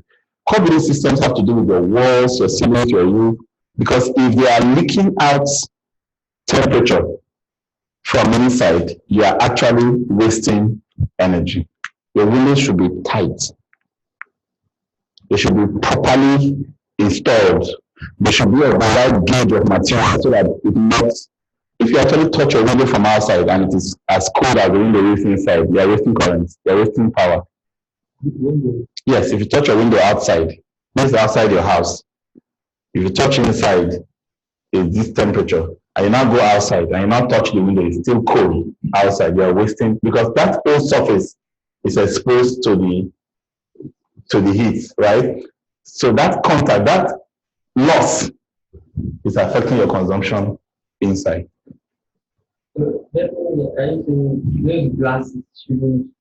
Yes, you should wear glass that inside can be cold and outside should be what? Hot. If you try to do things we do here abroad, where you are spending so much to heat inside your house, you need to put double glass in their windows with a gas fuel. To make it very inert. If you do that, you are sure that your heater inside is remaining inside. If you try this idea of careless windows and core billing system not being effective over there, your bill in 1 month will be more than enough to buy a car. You won't try it. So people are telling you the cost of building well, you're not think twice. Here, because we are still paying 27 naira or 29 naira per kilowatt hour, we probably don't know how to calculate the impact of building well and fixing our buildings to look tight and energy efficient. Okay? And for us, energy is almost like a hidden factor because we're not metering to the very micro level. It's almost like an iceberg. If you say your operations cost is 50 million a year, if you really drill down to that cost, 60% of that cost might just be energy. So it looks almost invisible. You really can't, we buy diesel, we pay light bill, we do this, that's what we keep saying, you use it. As if we should just keep spending it. But if you now try to ask yourself, what are we getting for every naira we spend on energy? That's where the story will start coming out. So as facility managers, concentrate on a few things. Your lighting. Make sure there's adequate light, but let the light not be the heat producing type, because that is energy wasting. When your light is producing a certain level of intensity that you need, and it's also producing heat at the same time, you are burning yourself on two angles. One, you are wasting that extra energy that's producing that heat, and the heat is causing more workload for your air conditioning. Are we together? So focus on light, and that's why the early technology and all of this new concept of lighting has come to at least help to a large extent. Then consider your building envelope. I've talked about this extensively. Your windows, your roof. Most roof that we have don't have any form of insulation. You just have the aluminum sheet, a little vacuum, and then these lousy ceilings. If you consider how much heat can still pass through this suspended ceiling from that aluminum roof into the space, you'll be surprised. If you can just do a measurement, have 2 minutes. This one duplex, this another duplex, there's a party wall in between. This one has insulation on the roof. This one does not have insulation. Put the same cooling and put meters on them. The difference will shock you. For a building want to last for 25 years, that extra expense on insulation can be paid back in 3 years. Your air conditioning. Here, we are mostly taking care of heat. In temperate conditions, they are dealing with what? Cold, isn't it? So that's where the bulk of your energy will go into. So watch it. And then think about other equipment in your facility, your printers, fryers and cookers, kettles, water heaters. Then you have water heater on, and the water heater will be on from today till tomorrow. What do you think is happening? It will cool down when nobody uses it for a while. It will pick again and boil back, and will cool down again and pick again and boil back. You can do that cycle 6 times before the next day. And all you do is get there and take 1 bucket out of it. And leave it to go in that cycle again till the next day. If you don't actually have a circuit, the metering on that water heater, you don't know how much you are spending. We just put 5,000 naira in this our prepared last night now. What's going on? Why is light finishing so quick? Well, that's another part of it again, because that is another issue that we need to deal with. Okay, but the raw cost becomes an issue. So do your energy audits. You document, what does this fan say is rating this again? 400 watts, 400 watts.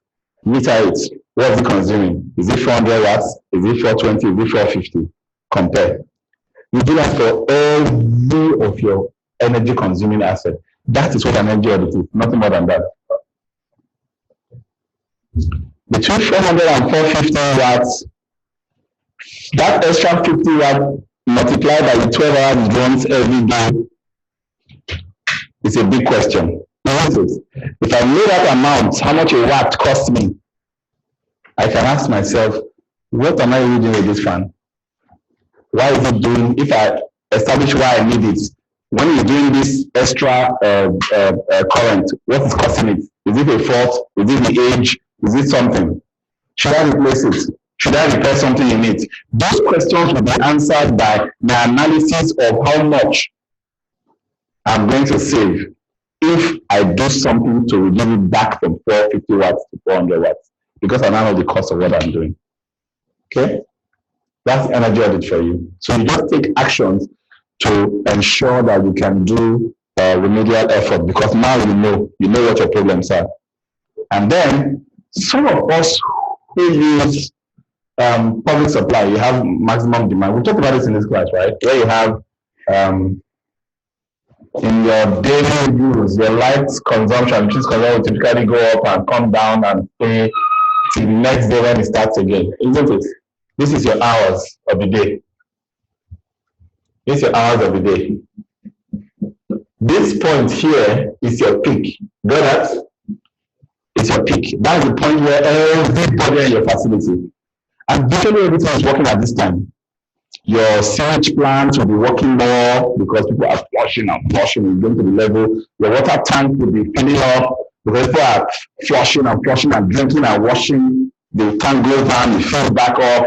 Everybody ACs are on, laptops are plugged in. That's your peak, isn't it?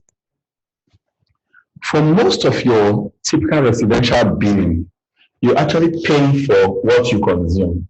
When you consume between 6 and 7, is what's under this curve. So this is 2 kilowatts, 4 kilowatts, 6 kilowatts, right? So you will pay for 2 times 1, 1.5, whatever the formula that is, maybe another triangle. So this is the amount. So if all of the energy you consume here is 4.5 kilowatt hours, that's all you will pay for. And that's how every hour your bill will be consumed. So if at the end of the day you have 500 kilowatt hours lying in your prepaid meter, by the time you run 1 hour, you see that drop by 4.5 kilowatt hours. You now have 496, 495.5, isn't it? Left. And that's how to be going down. But for those who are using maximum demand, you have your own point load from feeder pillar, or you have your own transformer. They don't bill it this way. That's why you see some of those meters. You can't read it. They are the ones that will come and punch some things and tell you what your bill is. They will bill you based on your peak. So if you have a very high peak, it is the peak you are paying for throughout the day. Yeah. For the ND. Yes.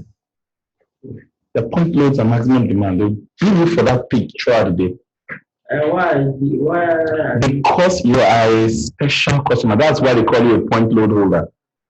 They are providing capacity for you as a special entity in that zone. If you pull your own requirements, they may not be able to serve other people. If you decide not to buy again, say for example, you come in and say, let's say your peak is 2,000 kilowatt hours, right? You know that for 2,000 kilowatt hours, they will need to add extra transformers, increase their generation capacity, just to accommodate this your heavy load requirements, which means they will invest more in infrastructure, right?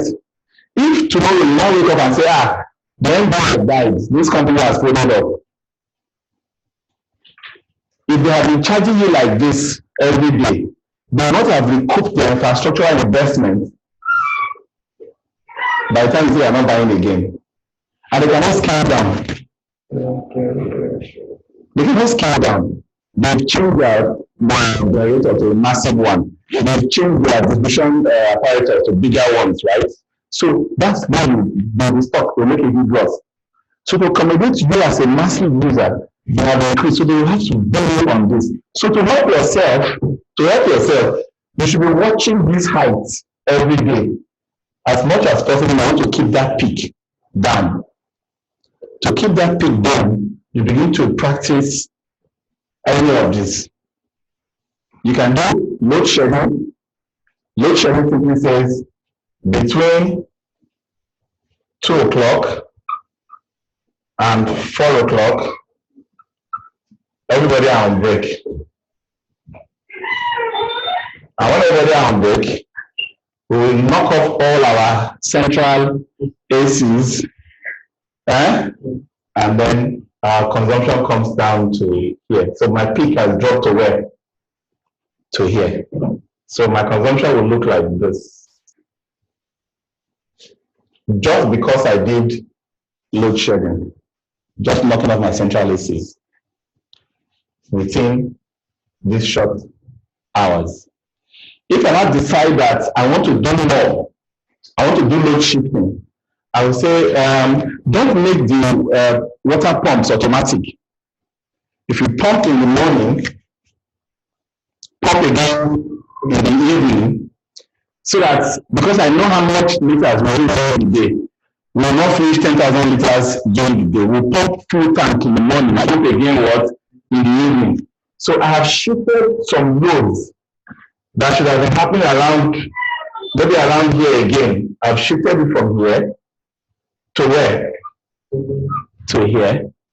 Maybe I now shift my sewage plant. I say, don't put sewage plant automatic. Process in the morning, process at night, right? I'll shift more from here, what? To here. What have I done now? What is my pen now? No. Are you getting what I'm saying? That's how to practice. Because you understand your body. When you understand your business, you cannot take any of these actions. No, this notion. Yes. You said if at that time they always Yes. Is it very certain that that period the maximum people come? You have to have a peak first. It is your peak you are targeting. You understand? So time before and time after, you create a range around that peak and you knock things off that you can do without. The things you can do without, that's what you're using load shedding for. You understand? Break time, go home. Or go and sleep. No work. Shut down the factory at break time. That's load shedding. We can do without it at that time. But load shedding means we cannot do without it. We're only changing the time it will run from the peak time to the next peak time. Or preventing it from coming on during peak time. That's load shifting. So load shedding means knock things off. I will do without those things for that time. I've been to an office. Afternoon. Only a emergency light in the corridor. Even light was switched off. ACs were knocked off. I was like, what's going on? I said, it's break time. It's break time. Everybody has to leave here. If you want to stay, no problem, you can feel free. But we put off lights, we leave all the emergency lights. And it worked for them because that same organization encourages their staff to sleep in the afternoon. So you see them put under their table, blankets, sleeping.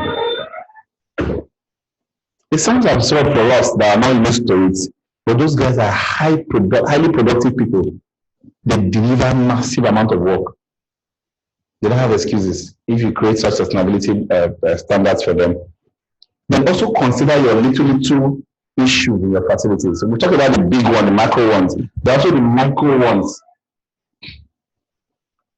Equipment left on standby. You know, you plug TV on, you use remote to put it off. There's a small light somewhere. You think, oh, itself is not. Even if you just 10 or 15% of that current is consuming, the hours it will run like that accumulate into substantial energy loss. Okay? And then think about maintenance issues, undersized conductors. Use 1.5 mm wires to run your ACs to save money on the price of cable, isn't it? But you're consuming more power. Because once this AC is put on compared to peaks, it will drag current through that cable. It starts warming up. Every time the electrical device starts warming up, you are wasting energy. You are risking fire. Many things are there that we are just ignoring. Somebody even properly sized it. But over the years, the information has degraded. You know the information on our cable, it degrades over the years. It's a chemical that wants to make this insulation now. It degrades. And you if you were in 1967, the same cables that were installed in 1967, when you are still switching things on till now. You know, sometimes I just say we should thank God that we don't have 24 hours power. No, really. We should actually be grateful that we don't have 24 hours power because we are not ready by different standards for 24 hours power. You see mass fires. This AC facilitator also says. You see mass fires, not joke. Because if you go to every house today, or every office, or every business, or every building, I can tell you more than 60% of our buildings are not electrically compliant. Power them up around the clock, there's a problem. So that frequent changing is switch off. You know, if you just 5 minutes something switch off, you go and change to generator. That cooling, that 5 minutes cooling effect can carry you for another 10 hours. And nobody will know that it's just the grace of that switch off and changeover that will cool enough for us to survive not having a fire. You say, oh, this year has been working for 25 years. Now, why is it now that you are now the manager that we're not having problems? You probably came on board and you started making things run smoothly. So no more switching. Or maybe you now have an automatic system that switches in less than 30 seconds. Which means there's not enough time for it to cool again. So you start getting fired and say, oh, it's your fault. So think about it.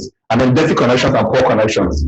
You use a tip to peel cable, put together, twist it together, and put insulation tape. You electricians, you guys like insulation tape very well. Just once you have the children, you are okay. Just twist together and it's ready. That's where much of the fires that comes from. How do you gain the intelligence to actually monitor your energy, to know where every kilowatt hour is being spent, to know which one is bringing value and which one is causing waste in your system? You must have a detailed monitoring system. We used to talk about sub-metering as you meter this wing so that you know how much they are spending there, you meter that wing, you meter the whole building.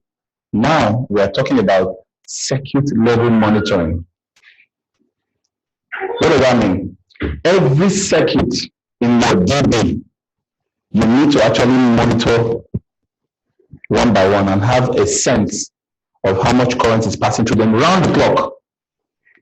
If your air conditioners were put on by 11 in the night and put off by 4 in the morning, when you come by 8 or 9, will you know? There's no chance. So if you came and they opened all the windows and doing cleaning, you don't even know, or maybe there was rain at night, you now thought maybe it's the rain that's making the room feel cold, right? You can just, you don't have a sense. When your bill comes at the end of the month, what do you do? It's expensive. Why is this bill so high? You don't know. If an equipment, a pump that pumps water up a 10 floors high rise, massive pump, was rated at 25 kilowatts when it was installed. When it starts doing 35, 40 kilowatts, they will not know. You don't know now. When you put it on, it works, isn't it? But if you take that difference in energy consumption and multiply it by the running hours, you'll be shocked how many of that pump you can buy in a year with that money.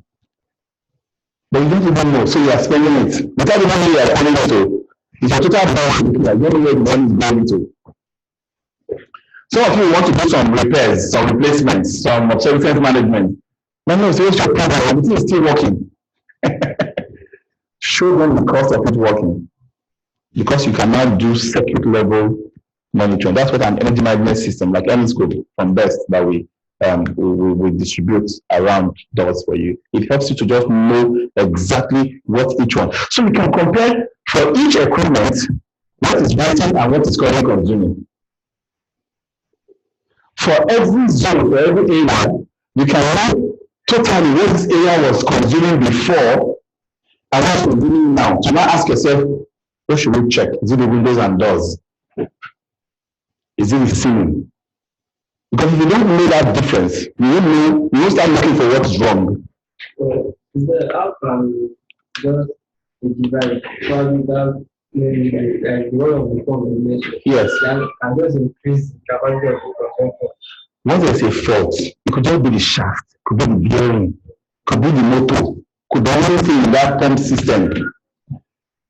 Every machine wants to work. So when it has a fault,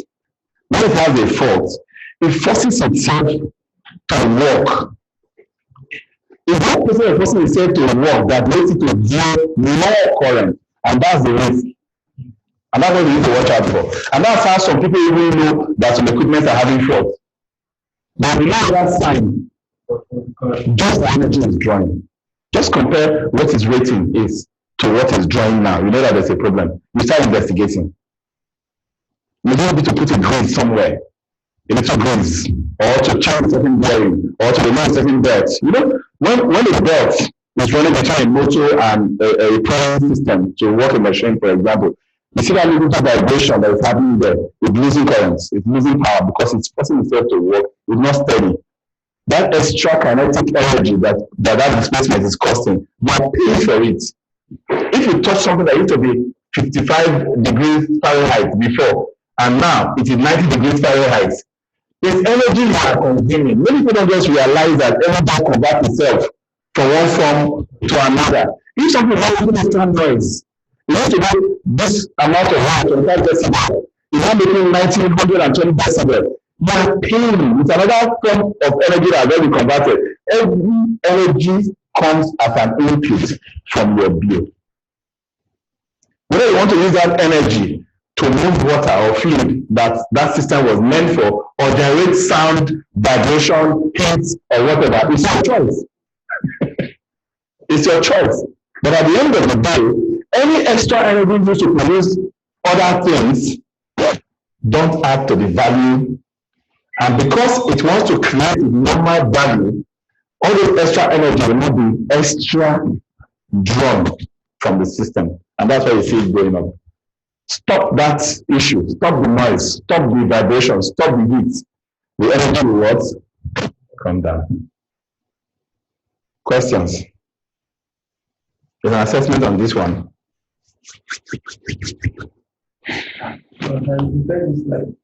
You said?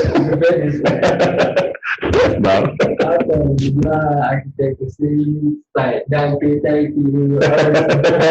No, we have it in different slides like that. Yeah. All right, questions? So, who are those oil assessments? So, please indicate. How many? Third. Okay. And last class, I was in the previous class, so you know the last assessment, okay. Please, I want to know from that online, who are they doing assessments? Give me your numbers. Okay.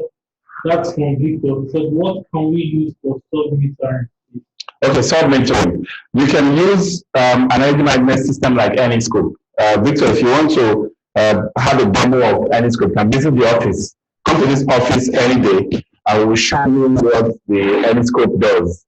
Every circuit in this office currently is metered. We will show you on the TV. You can have it on the TV, you can have it on the phone, you can have it on the laptop. Just log into that meter and you see everything. At the trade fair. Yes, we're going to be at the trade fair from tomorrow. From tomorrow. TBS. Max-Migold will be there. So you can see a live demo of our energy efficiency solution.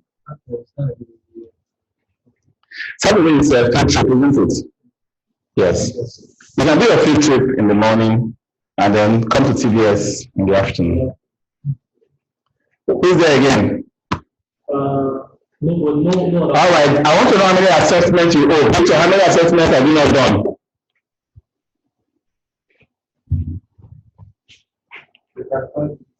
Just type, let me know the number of assessments you are owing. Because I want all of us to use this weekend to count our assessments. Nobody should owe assessment until Monday. He said he's only one. Only one. Who else is there? Greg is there. Greg, how many assessments do you owe?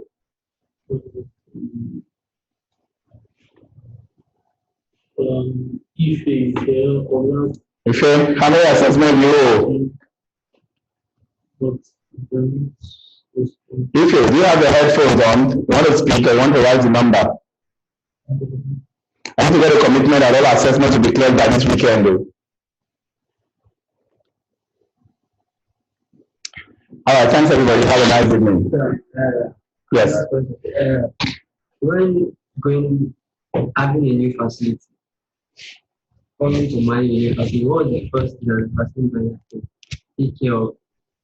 Probably meeting the people or Is it the documentation? What are the things? I think you normally will go through an orientation, which includes meeting the people, knowing how they work, what they want to achieve, how you can help them succeed, right? And then you can now move into the documentation, because the kind of documents you are pulling out from historical data, from drawings and the rest, you now have a clear idea of what you are there to deliver, what problems you are there to solve. So you know exactly what's critical for what critical input you need in terms of documentation. So the first is to understand the business, understand the people, get a sense of what they are trying to do, and stabilize their operations as quickly as possible before you go back into document gathering and process creation. Yeah, you cannot just come, oh, we have been here for a whole month and we are still trying to get our paperwork right. Nobody has thought your impact at all. By the time you are ready, they have rejected you. And no matter what you say that time, it doesn't make sense anymore. They will turn their backs on you. Thanks, guys.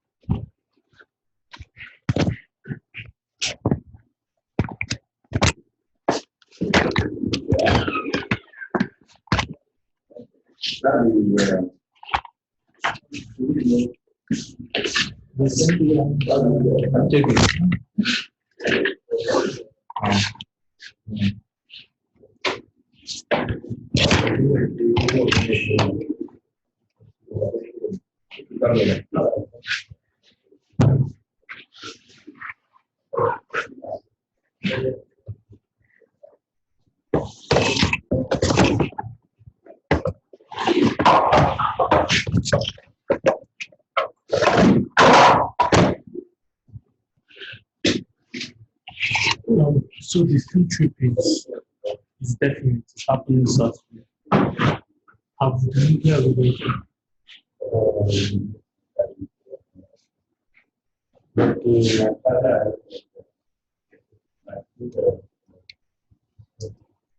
The bounce.